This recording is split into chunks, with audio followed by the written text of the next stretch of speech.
Hello, everybody. It's Grace. Welcome to Eating Peace this week. As you can see, I'm not in my kitchen or at my house.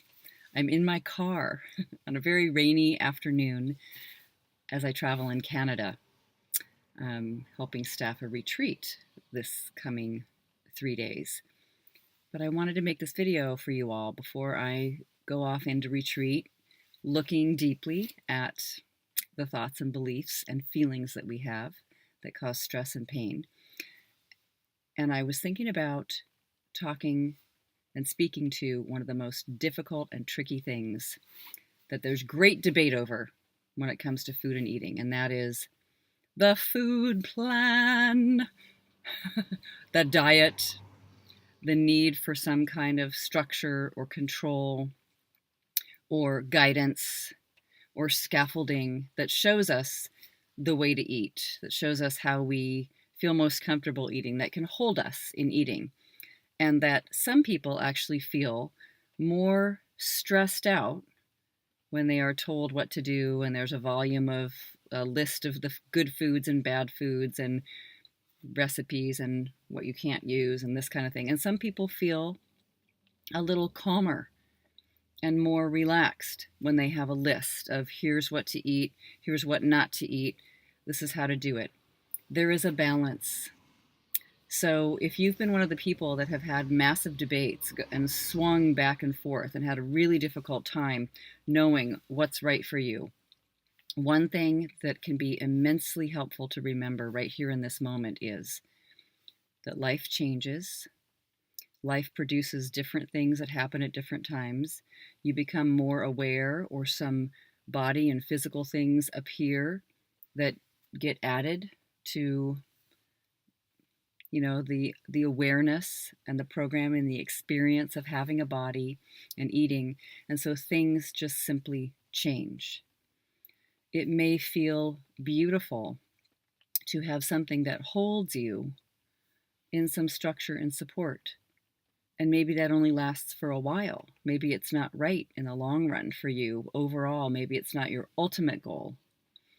It wasn't mine, I will confess. I had wonderful clarity and learning by being willing and able to follow some food plans or certain kinds of diets. Really, it's ultimately a sort of a diet to have any kind of a plan. Doesn't have to be weight loss, but just something where there were foods on the list that were bad and there were foods on the list that were good.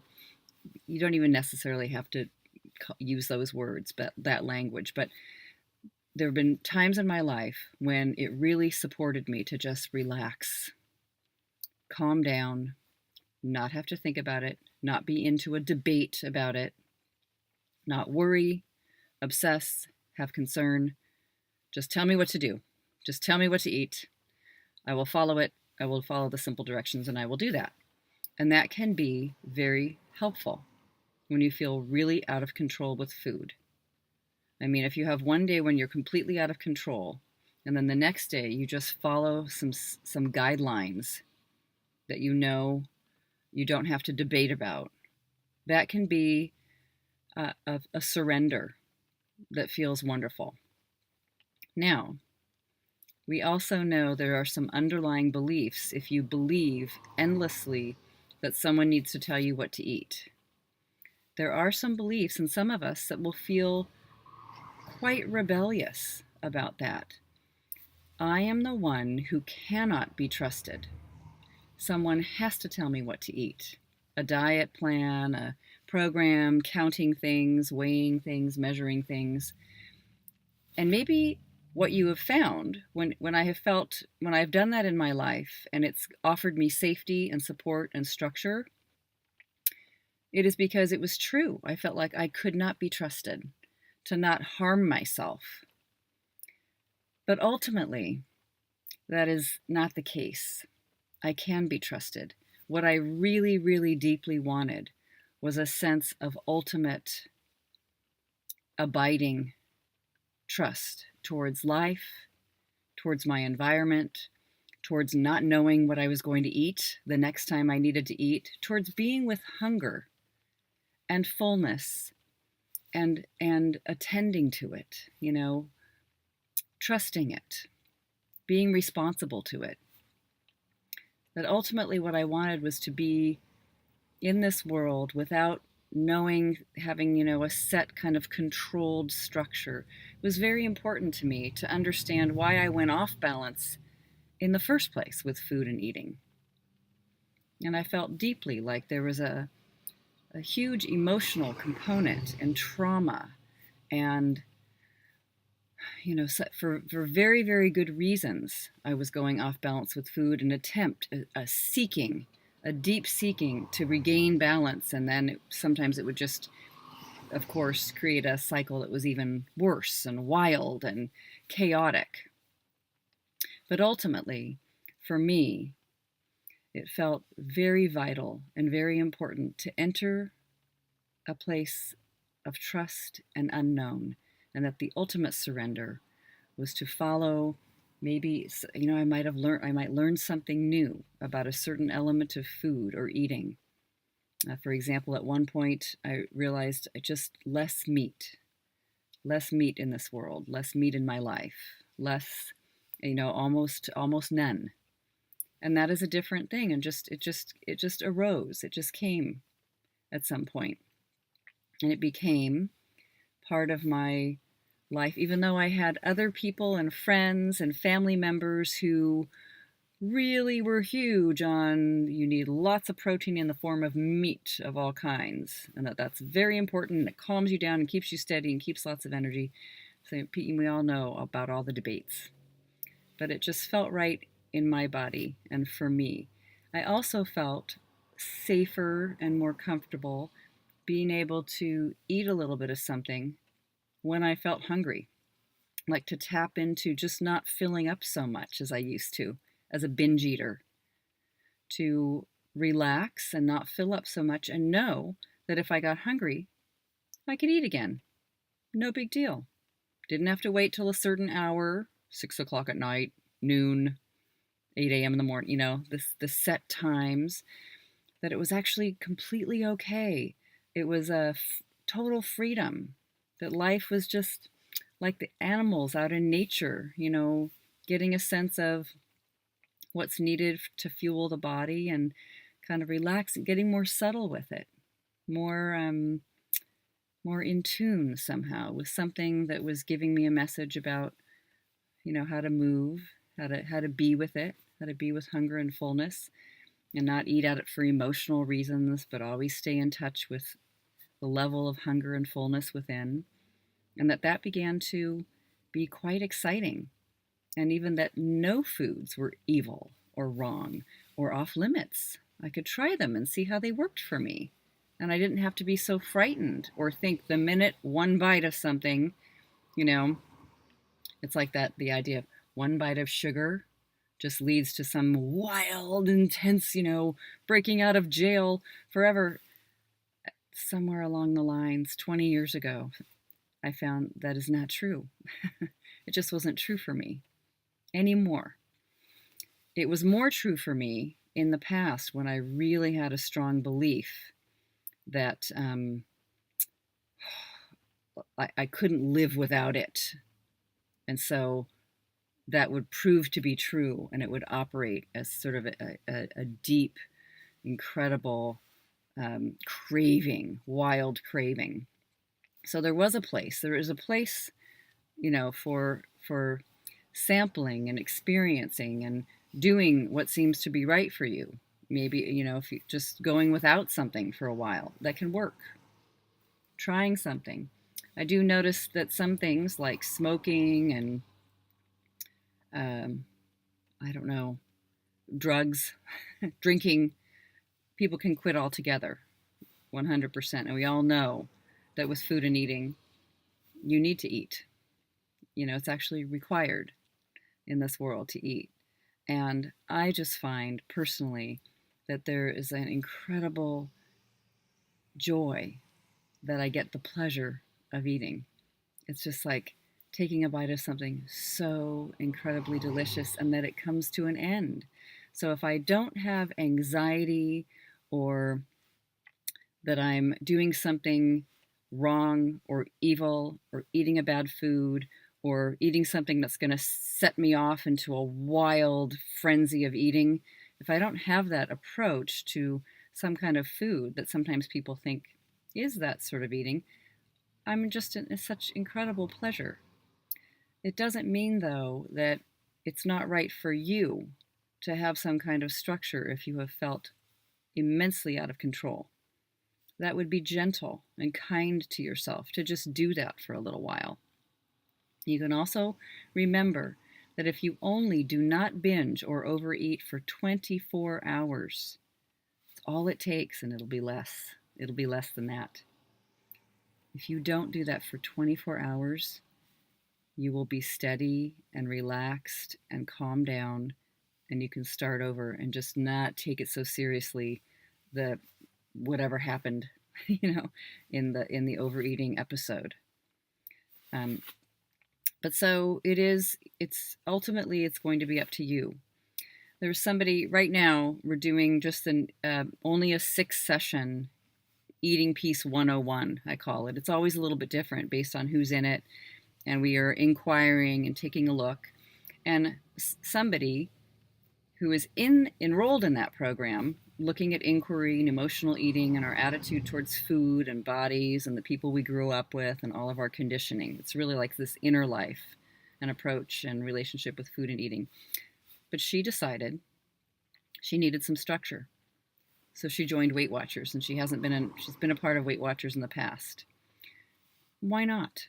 If there is no wrong way to do it, and that seems to be of interest and support and care, and it's okay to add in counting or whatever needs to happen just so that you kind of have an outside survey of this. Let it be there, especially if you feel relief considering that within. And it doesn't have to last forever for the rest of your life. That's just a concept anyway, the future.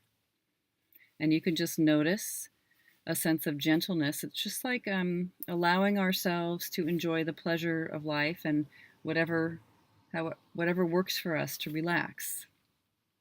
Some of you know, because I mention it from time to time, so it's probably been in some of the past videos that I've shared, that my Bit-O-Honey story, which was the end of looking at certain foods as if they are evil, and I must make sure with fear never to get near them. Bit-O-Honey was a certain kind of candy that I thought was just the most worst thing ever. Awful, awful, awful. So what became part of my medicine was having one every day and feeling what it was like in my body and getting a sense of it. And sometimes people get incredibly shocked that they try or eat something slowly, really bringing all the senses to it, something that they have always thought they can't stop eating, and they just are out of control when they take a bite, that they find out they don't even really like it as much as they thought. It was like this escape thing, but they're not really sure it's that pleasurable, and they get surprised.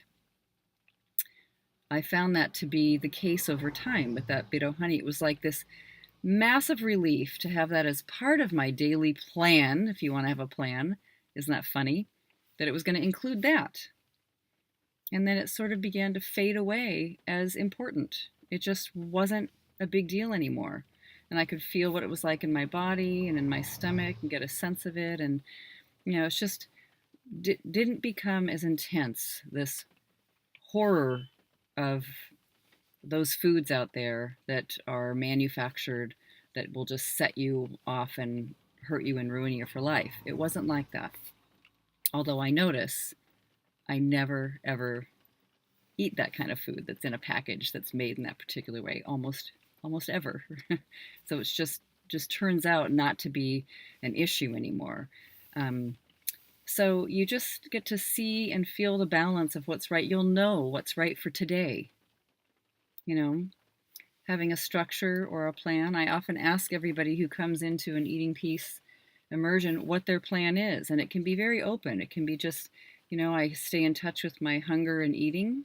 my hunger and fullness levels is to stay in there, be relaxed when it comes to food or eating. I want to enjoy the food, eat with gusto and heartily when I have a meal in front of me, sit down. They have all kinds of different things, and some people will have a more structured set of food that they will set up that they know they want to follow. So people know where they are and what's right for them for the most part. Some of us are experts, nutritional experts, practically PhD, right? So actually, sometimes less knowledge is kind of more of a relief.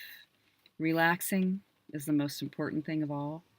Feeling relaxed. If you have a I have to eat it, or I have to not eat it, that can incite kind of a sense of nervousness, a condition of anxiety around food in general, and not being able to trust oneself and not being able to trust life where there's food coming and going. So just keep on looking at that. What do I believe is true about this moment? That I'm missing something, that I need to know something, that something's not working.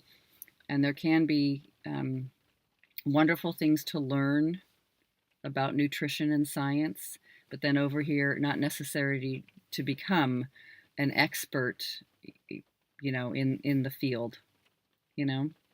So both.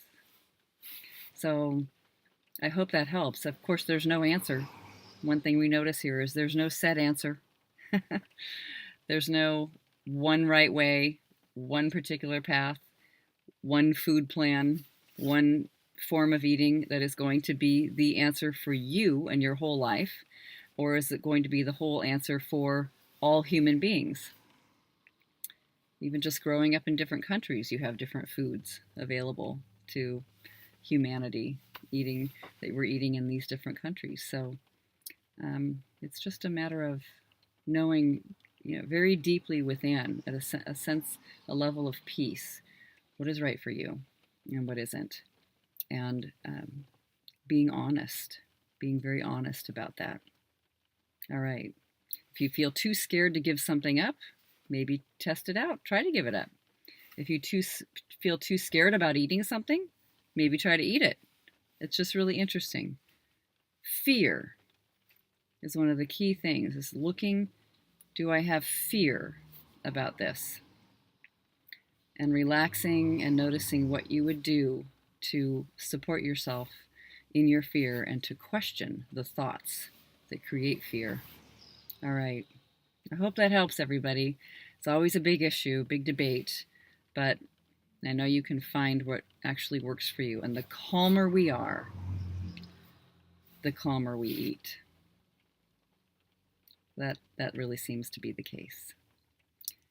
Calm within means I'm eating calmly without. All right. Take care, everybody. Lots of love.